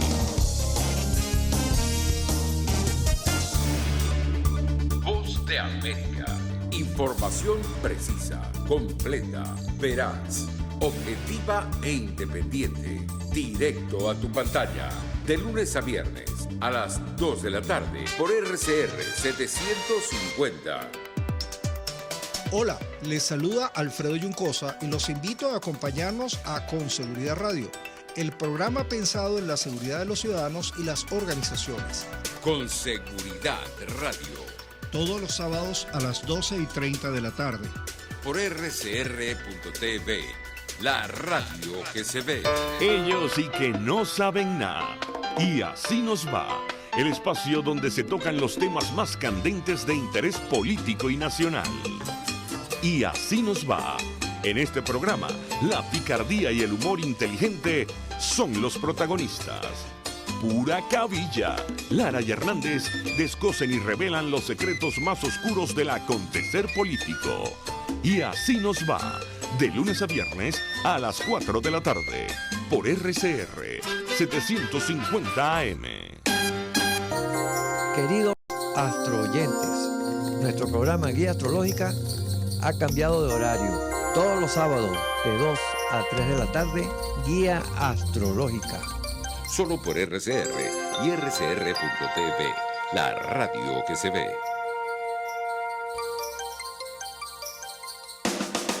Ante el agobio diario, siempre se agradece una pausa.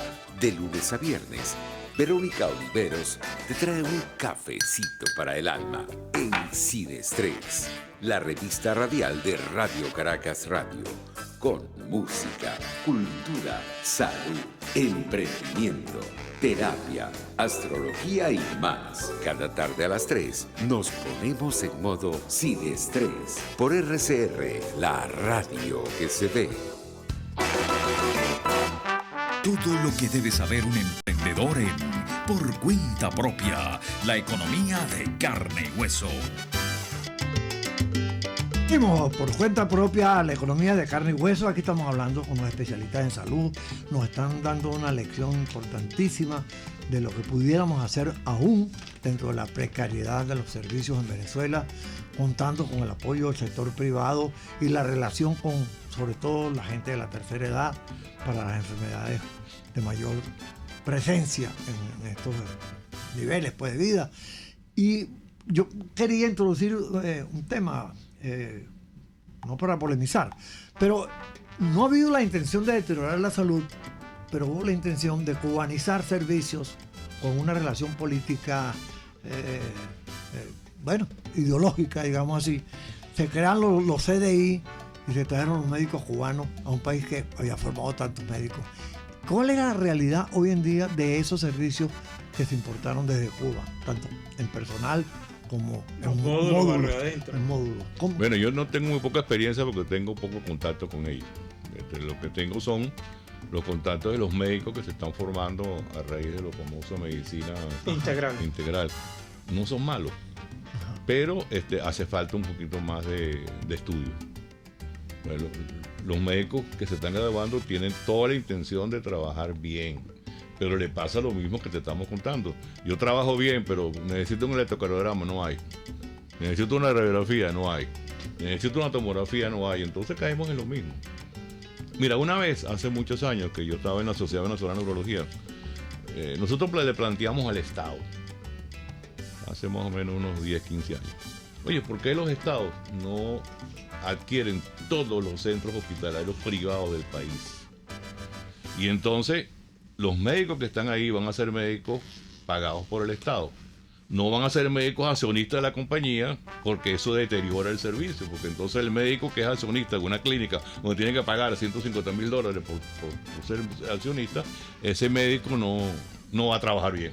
porque va a trabajar esperando a ver cómo recupera su inversión. Pero no tuvimos ninguna. No tuvimos respaldo. No tuvimos respaldo. Sí, ahora, de todas maneras, ¿cómo haremos para difundir los servicios? ¿Es una lista de clínicas?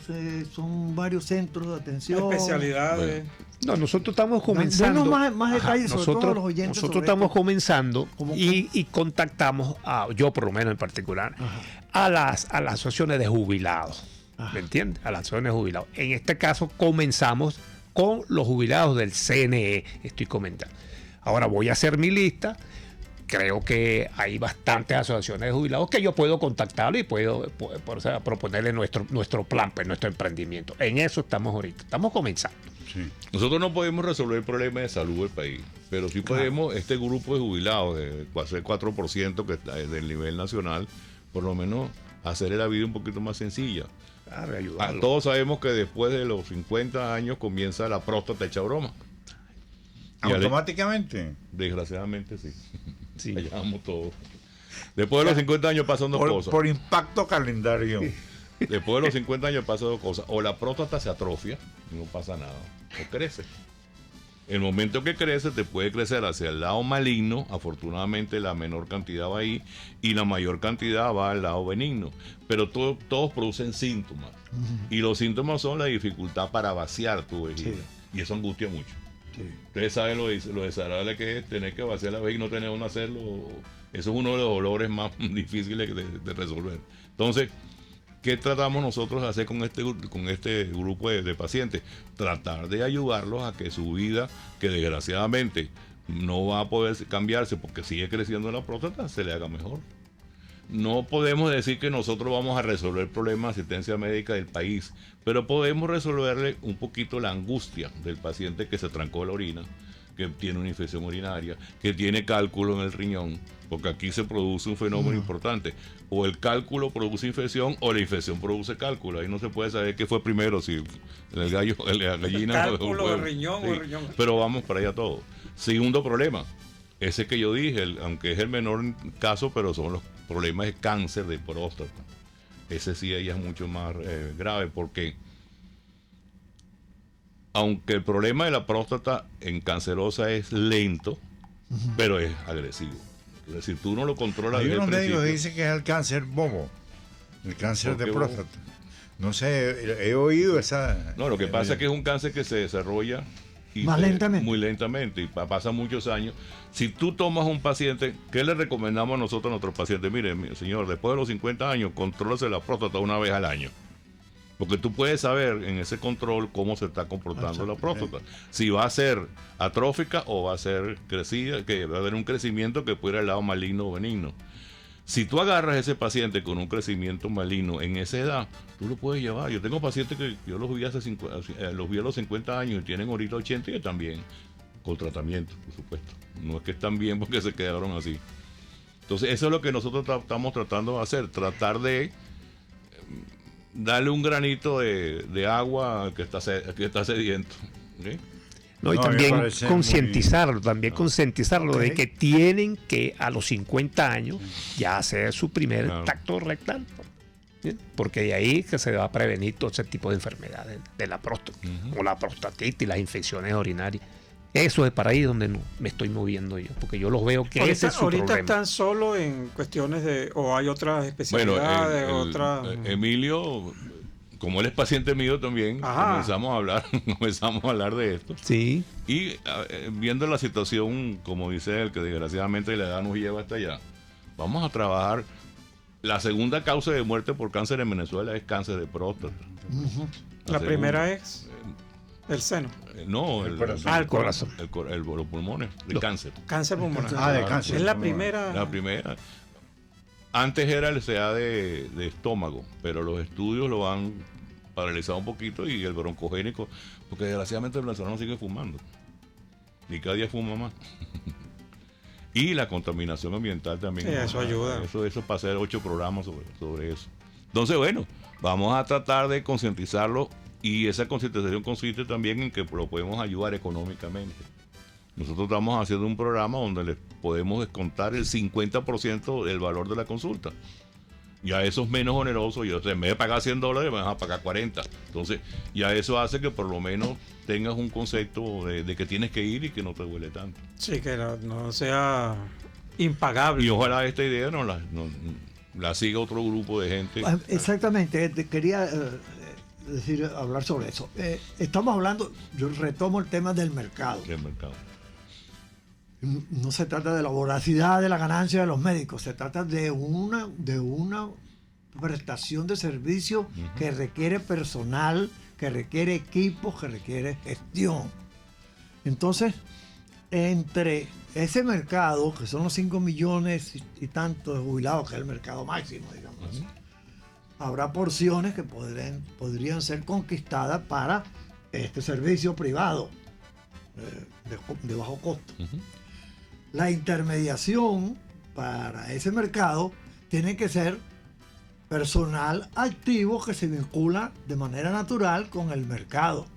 Bueno, ese personal activo que se vincula con el mercado son los líderes gremiales de las federaciones de jubilados y pensionados. Por supuesto. Si ustedes que prestan el servicio pagan a esos mediadores para que consigan clientes, para que ellos vayan de alguna manera beneficiándose también por la gestión que hagan de conseguir grupos para el servicio, tiene mejor resultado para los beneficiarios y para los prestadores de servicios médicos. Entonces yo diría que hay que darle un sentido, digamos así, empresarial al tema, porque entre el servicio y el mercado hay una porción de gente que también está muy mal, porque los dirigentes de esas federaciones son jubilados y pensionados que tienen la voluntad de atender esos gremios.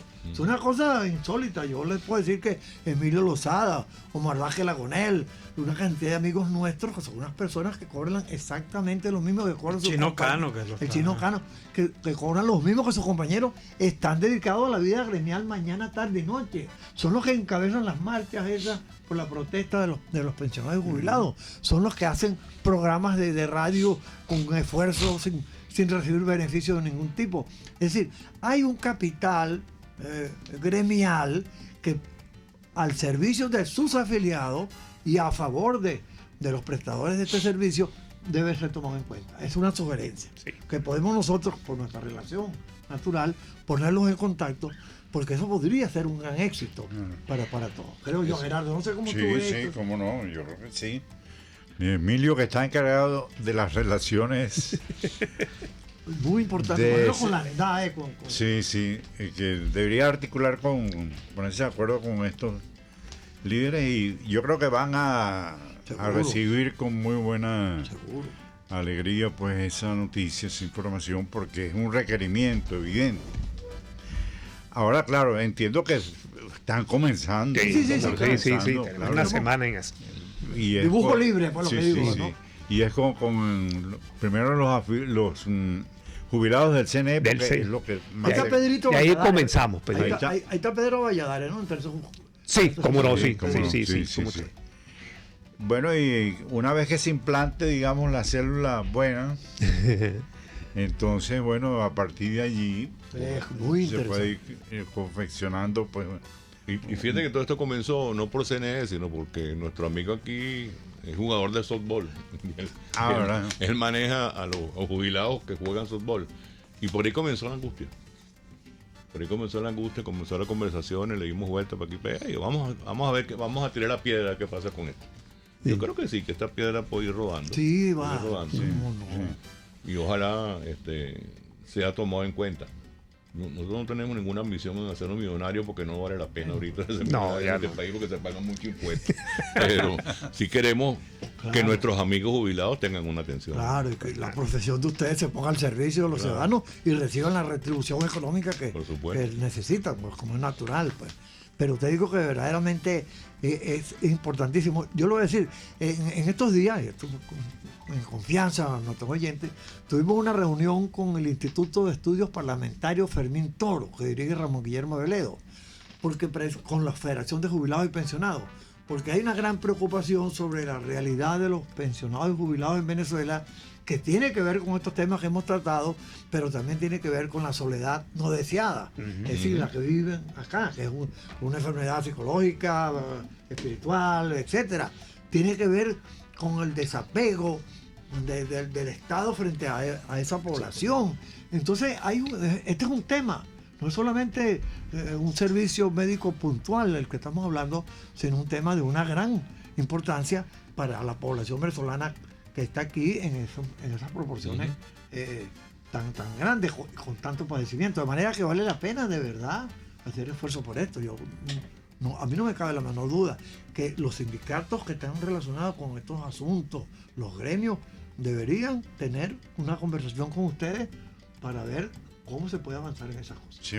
Bueno, y nuestra asociación ATRAE, totalmente, que se ocupa precisamente de promover el emprendimiento, en la medida en que esté a nuestro alcance, digamos, el mayor apoyo posible. Sobre todo ponerlos en contacto con estos líderes de las asociaciones de jubilados, y luego, bueno, hacer el seguimiento. Una vez establecida la iniciativa de ustedes, entonces sería interesante, digamos, de vez en cuando cruzar informaciones sobre la marcha del emprendimiento, cómo se va desarrollando, etcétera, para estimular también a otra gente a que se organice, ¿no? En el interior del país, por ejemplo. Esa labor se la dejo yo a Emilio, porque el publicista y el promotor de esto es él. Bueno, Emilio, pero fíjate tú, en la calle. Es importante saber si hay establecimientos, hospitales o clínicas privadas en varios lugares, de manera que uno puede decirle, mira, si tú vives en la salud de jubilados en Charallave, y ahí hay una clínica que esté en relación con esta. Es decir, es necesario también saber si hay posibilidades, porque estas organizaciones tienen alcance nacional, tienen seccionales en todo el país. Sí. Entonces, si ustedes tienen 5 o 7 clínicas en Caracas, bueno, mira, fácil aquí, allá, o en el interior hay tantas. Este inventario vale la pena porque eso le permitiría apreciar el alcance de lo y también ofrecer servicios. Ejemplo, el CNE, que tiene allí un servicio médico, una cosa de esta que tratan pues de brindar algo de salud a nosotros, los trabajadores y jubilados. Bueno, presentarle la propuesta, a ver si ellos la cogen y la asumen como propia, bueno, y la pagan, pues. Puede ser. Las cajas de ahorro también. Las cajas de ahorro. Yo creo que hay que buscar la Universidad Central de Venezuela, que tiene el IPP, que presta servicio médico no gratuito, pero también a costos bajos. A los profesores universitarios, bueno, ofrecerles el servicio. Que por cierto, en la UCB no tenemos, en ese servicio no hay urología. Sí. Les paso el dato a ver si se van y se les llegan allá y le hacen la propuesta. Pues ellos trabajan con médicos por fuera. Hacerle la propuesta, ustedes pueden prestar el mismo servicio. Además, allí hay consultorios y todo eso. Ir ampliando como usted dice, bueno, están empezando, pero necesita... Ese servicio médico, Ali, que está allí en la Plaza Venezuela del CNE, allí solamente ven 10 pacientes. Diario. Hay que llegar a las 4 de la mañana. Exactamente. Entonces usted ve un jubilado de eso a las 4 de la mañana, sin desayunar, parados ahí, en esa zona tan peligrosa para ir que eso es. Claro. Y entonces imagínense, entonces lo atienden, llega el médico a las 10 de la mañana, a las 8 de la mañana, y esa pobre gente ahí. Entonces, bueno, conversé con ellos, le digo, mira, vale, vamos a hacer esto. Entonces también tienen que ayudarnos, tienen que correr la voz, y entonces tenemos ya una semana en eso. Pues ya toda esa sugerencia de ustedes es buena, entonces yo voy a comenzar a hacer todos esos contactos.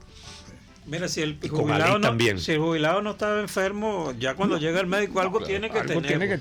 Imagínate tú 8 horas parado, pasando frío, hambre. Y si no sucede lo contrario, que hay muchos sitios donde te ponen, al médico le ponen 20 pacientes en una hora. ¿Qué sabes tú? Saludarlo, lo que hace es saludarlo. Empiezas a ver estrellitas en el cielo porque tú ya no ni qué le hice, qué le dije, qué no le dije. Eso tampoco puede ser. No, claro. Hay que tener un equilibrio. Me dicen que ahora el contacto con el médico, el trato, la cosa es más importante a veces que el mismo remedio. Claro. Mira, hay un Pedro Leín Intralgo, un psiquiatra argentino, fue nombrado Premio Nobel de Medicina. Él decía, el 80% del paciente que recurre a un médico no tiene nada. Tiene un gran pavor y miedo a morirse.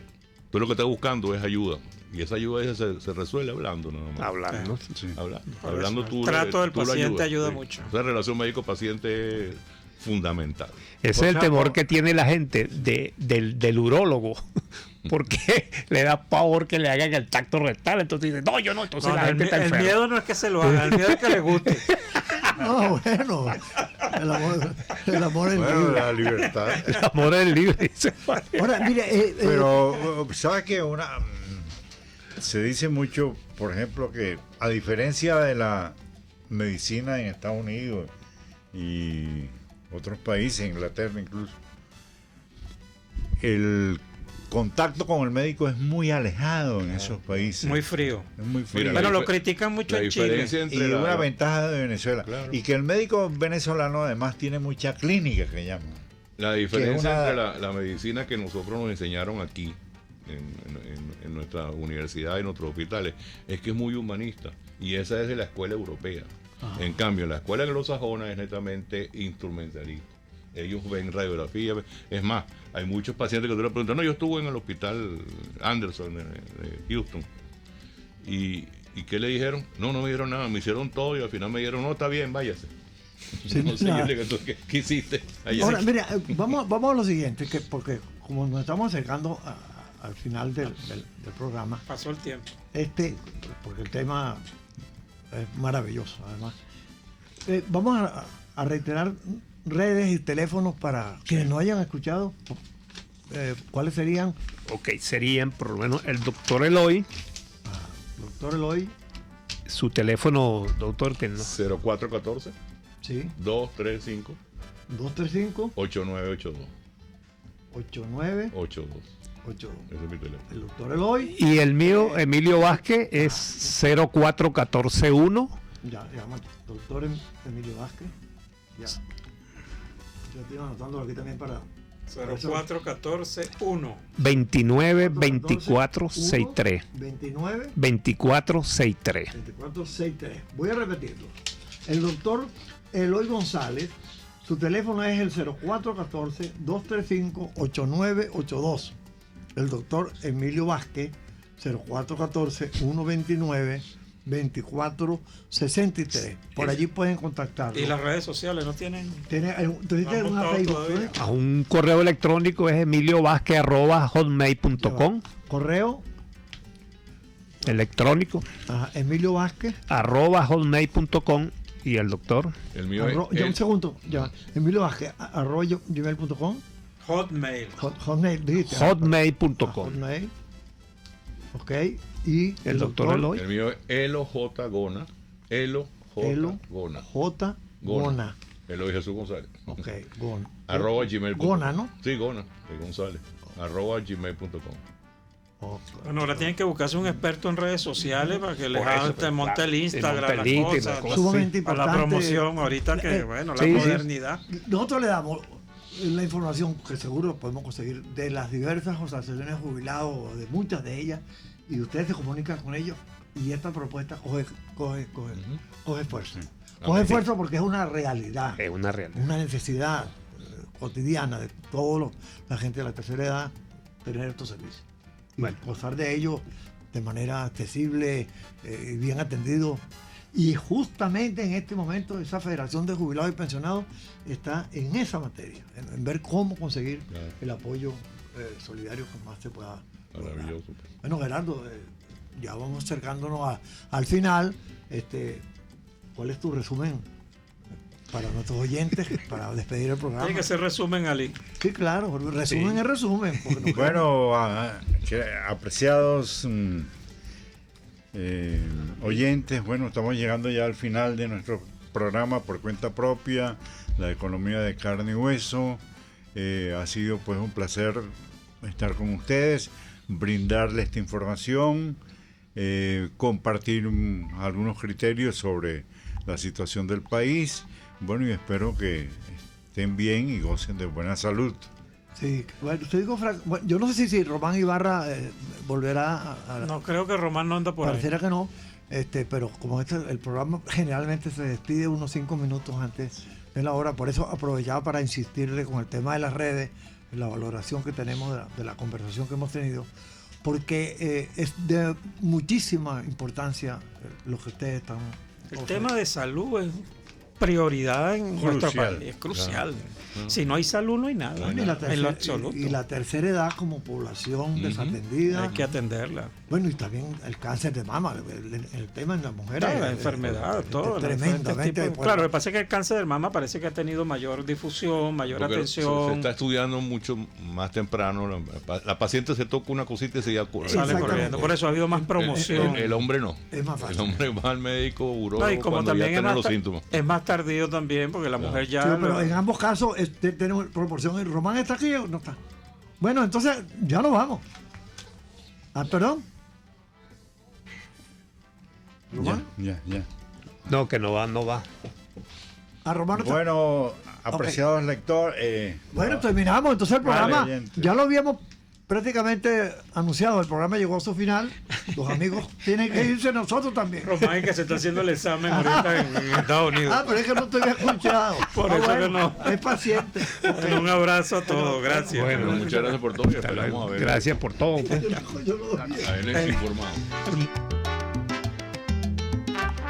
RCR presentó Por Cuenta Propia, la economía de carne y hueso, con Rolando Padilla y Román Ibarra. RCR, déjate oír. RCR presentó Por Cuenta Propia, la economía de carne y hueso. Una producción nacional independiente de Román Ibarra, certificado número 18140, para dar cumplimiento a la obligación impuesta por el artículo 14 de la Ley de Responsabilidad